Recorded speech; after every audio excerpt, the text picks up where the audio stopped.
Bonjour à tous, j'espère que vous allez bien. On se retrouve aujourd'hui dans une nouvelle vidéo et le thème d'aujourd'hui, c'est rien à prouver.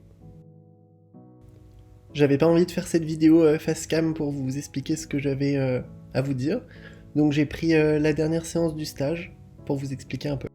J'avais envie de faire cette vidéo déjà parce que la saison de concours va reprendre bientôt et surtout parce que j'ai envie de l'aborder différemment des saisons précédentes.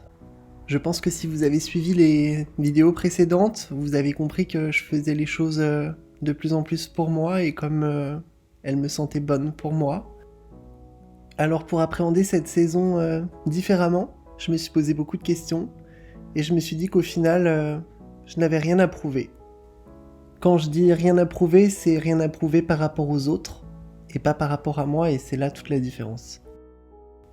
Je pense que si on veut prouver quelque chose à quelqu'un, ça remet en question la valeur de l'expérience. Et du coup, je pense que notre façon d'être, notre façon de monter, du coup, est moins sincère. On est moins dans l'objectif qu'on s'était fixé nous à la base. Pourquoi j'ai ce raisonnement-là aujourd'hui ?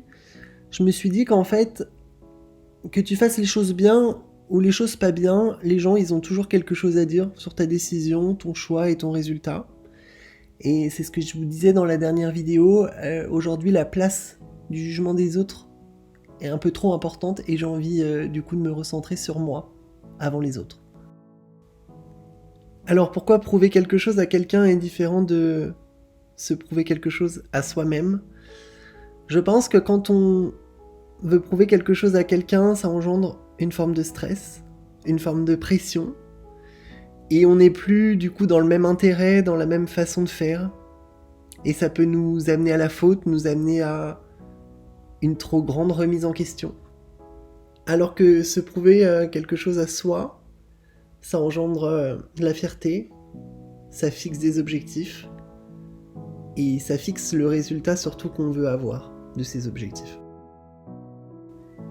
Je vois le fait de prouver quelque chose à quelqu'un comme négatif, et même si ça peut être une forme de challenge en fait, je pense que ça a une mauvaise influence sur nous, et du coup ça nous tire pas vers le haut comme ça devrait le faire.